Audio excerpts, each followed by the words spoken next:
Do you see me? No.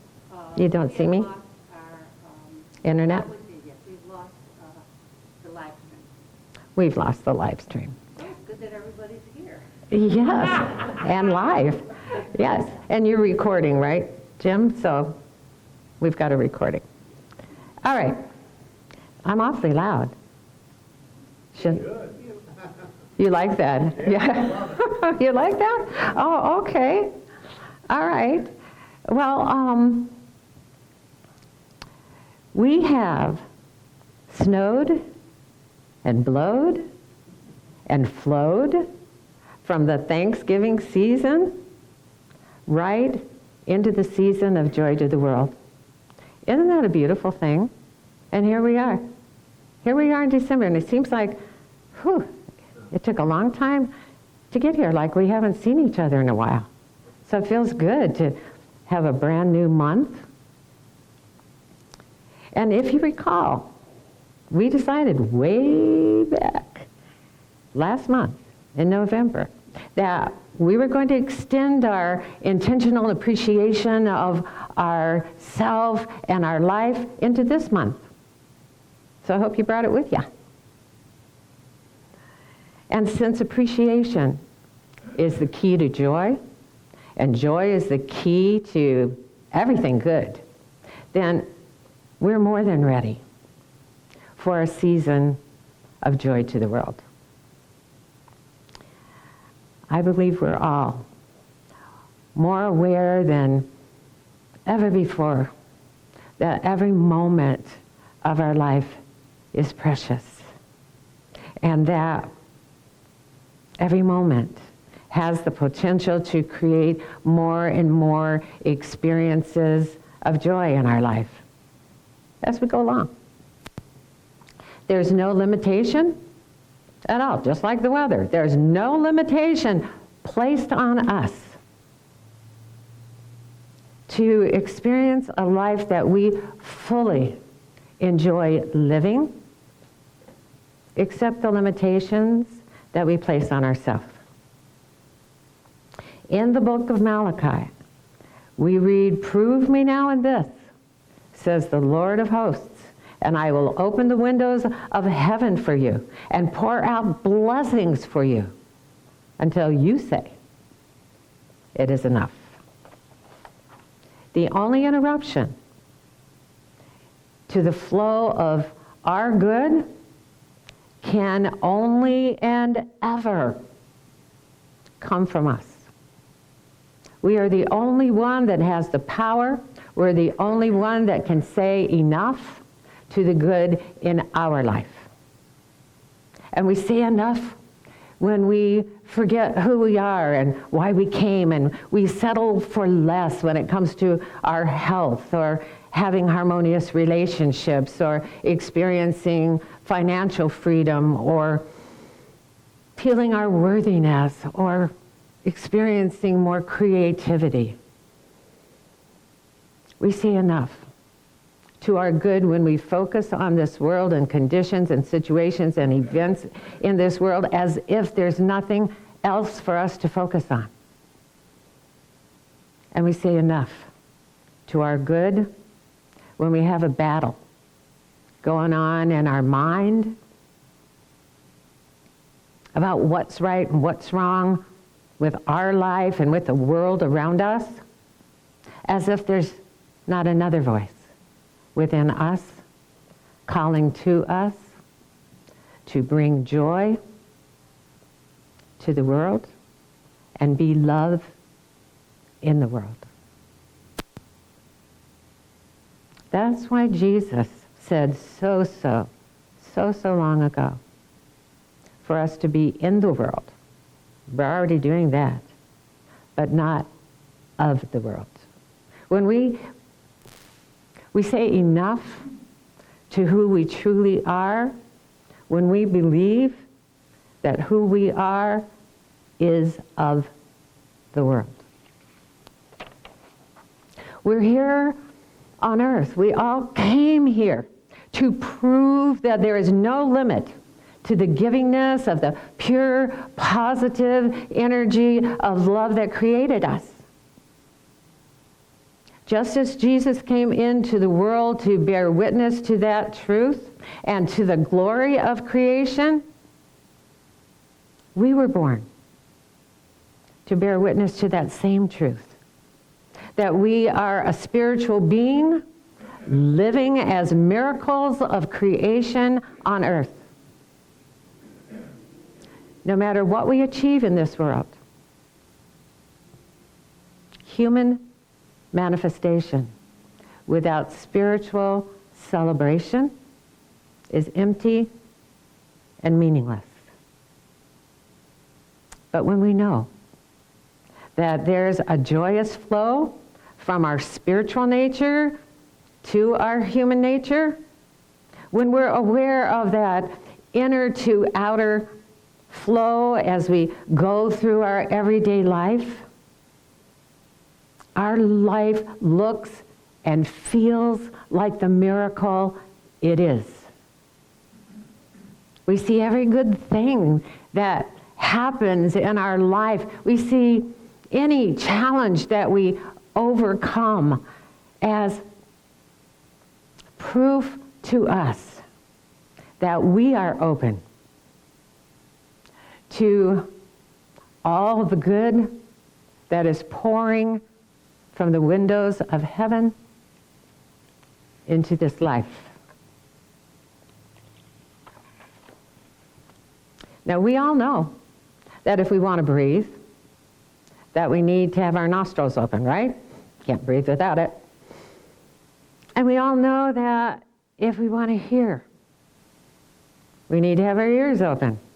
We want to plug them up. And if we want to taste, we have to have our mouth open. And if we want to see, we need to have our eyes open. And if we want to touch, we need to have our hand open. But we have more than 5 senses, even while we're living as a human being. We have vibrational and energetic senses. We have even mystical senses that we need to open if we want to feel the joy of being spiritual, the joy of being a spiritual being, even as we live in this human environment. If we don't consciously live as a spiritual being, it's easy for us to forget our true self-identity, especially when most of the time we feel so human and all of the time we look so human. And we may ask ourselves, can I actually be a spiritual being right now and also be a human being right now? And the answer is yes. In fact, that's what we've all been doing since we've been here. In the way of knowing, we read, "For in truth, as the Master awakens to what they have been doing all along, the most natural thing in the world is to create greater joy." This world in which we appear to be separate from everything around us, separate from each other, doesn't exclude or prevent the spiritual being we are in reality from having a human experience that feels real. So many things that we think and we say and we do as we live in this world certainly make it seem like we're only physical. But we're so much more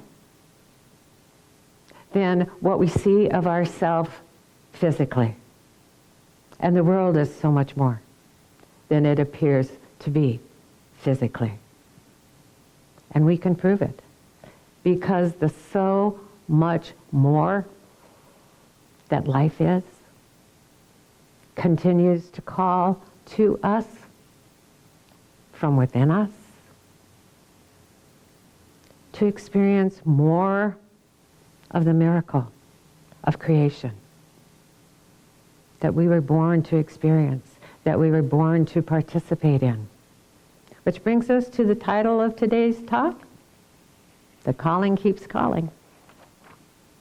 Abraham Hicks tells us who you really are is non-physical energy focused in a physical body, knowing full well that all is well and always has been and always will be.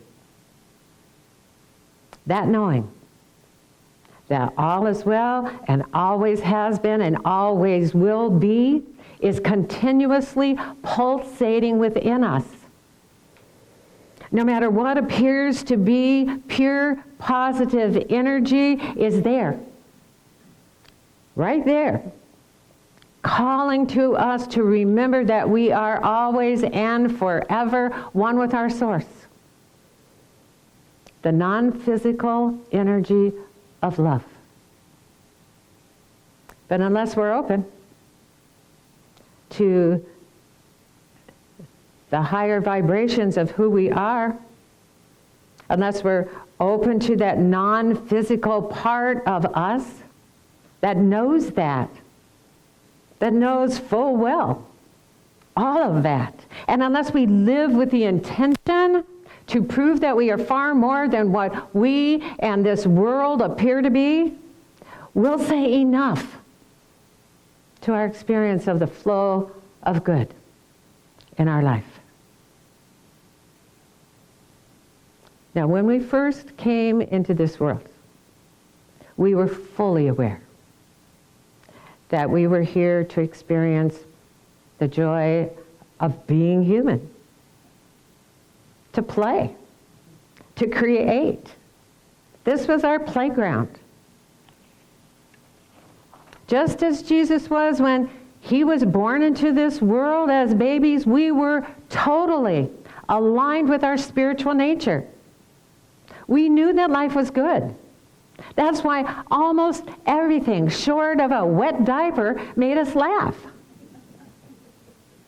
As babies, we weren't resistant at all to happiness flowing into a world in which we were being human. We didn't need to seek alignment because we came in aligned. Our spiritual nature and our human nature was one and the same, and there was no interference. That came later. A woman mentioned to Abraham Hicks the other day that her 2-year-old son loves for her to read to him. But if ever the story becomes scary or sad, he closes the book. I'm sure as adults, we'd all like to close the book when we don't like where the story of our life or the story of this world is going. From babyhood to adulthood, as we've lived in this world of contrast, we've witnessed a lot of things that weren't funny, that were scary and sad. And if we missed a few of those unfunny, scary, sad things because we weren't watching the news or because our life was feeling pretty good, there have always been people around us who are quite willing to point those things out to us, especially if we seem unreasonably happy. And there's a lot going on in the world today. And maybe there's a lot going on in our personal life as well. And we may not like where the story seems to be going. The good news is that we don't need to close the book because we get to write the next page and the next and the next, the way we want the story to go, the way we want to experience this life. We're a spiritual being created to have our life story our way, even as we live in this human environment. This world can't have its way with us without our permission. When we forget and we see the world from only a human perspective, we often let the world have its way with us. And when we do, we feel lost and alone and frightened and powerless and vulnerable. And from a human perspective, we pretty much are. But thank God, we're not only human.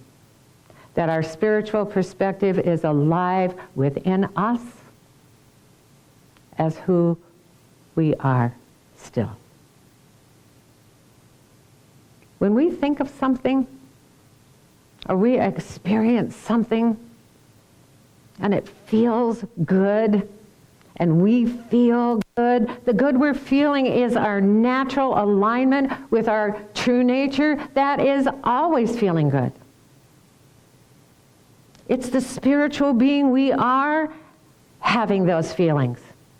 And when we feel them, it's our human self joining in the fun.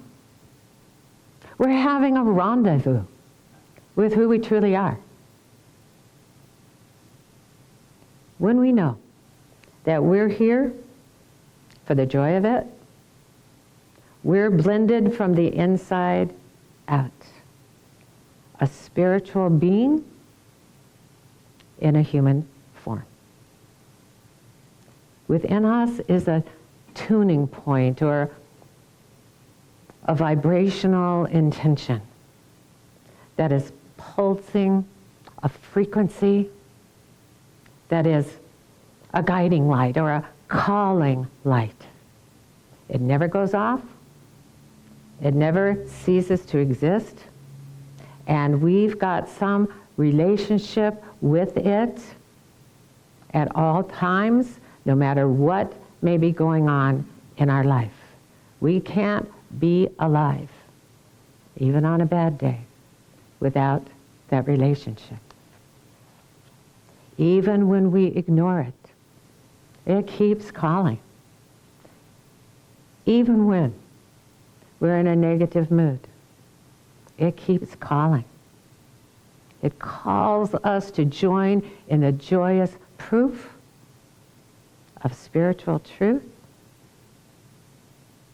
that life is one and life is good. And the way of knowing we read, we await you. We will reach out for you in a million different ways, across space and time, into the space between your thoughts.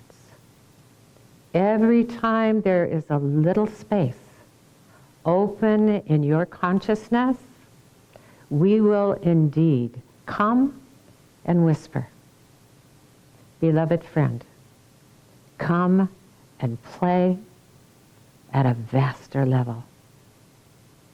It is all within you. Come and play.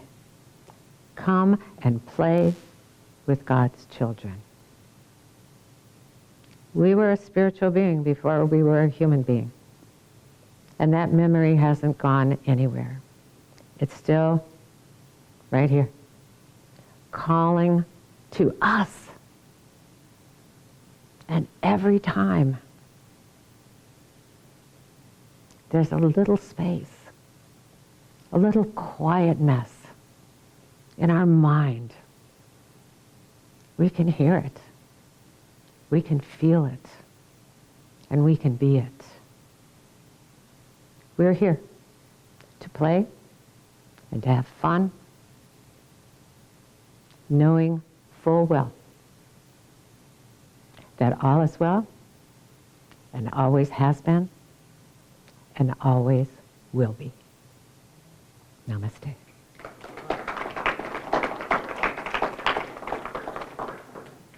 All right. Well, live streamers missed a good one, huh? Did we ever come back? We could, but I'll talk to you about it later. Oh, okay. I suppose that's other business. But this moment, well, I won't get through this without crying, so I will meet you downstairs and tell you what's in my heart and on my mind, because I have to get through this part of our service, which is to say thank you. Thank you for being here. Thank you for consistently being here. Thank you for being who you are, for being where you are, for being the Life Enrichment Center.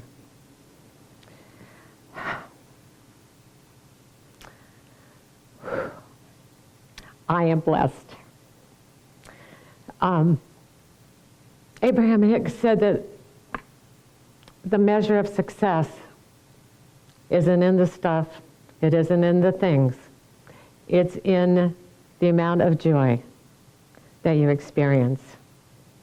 And if that's true, and I believe it is, I am the most successful minister around, because I got you, and you are my joy. So just thank you. Thank you for, as LEC has evolved over the years, as I have evolved over the years, what it has become is who you are. And that's something to celebrate, because you are so beautiful and so loving and so kind and so filled with love and laughter that I couldn't ask for more from a spiritual family. So this isn't for you. And I'm not even going to talk to the camera. And we're not recording it to give out, so, well, there's not much more to say about it. So I'm not going to. And really, our treasurer, do you want to come up? Do you have anything you want to say to these people? Yep, I'm going to be on the recording on the website. Oh, okay. Then do you want me to do the other part, about if you haven't been giving? Just introduce you. It's so confusing. All right, well, then I'll introduce you for the recording that's going to be on the website eventually. And here's Dr. Jamie Phillips, our treasurer, to tell you how you can give support financially. Ooh, it's tough getting up here these days. Sorry about that.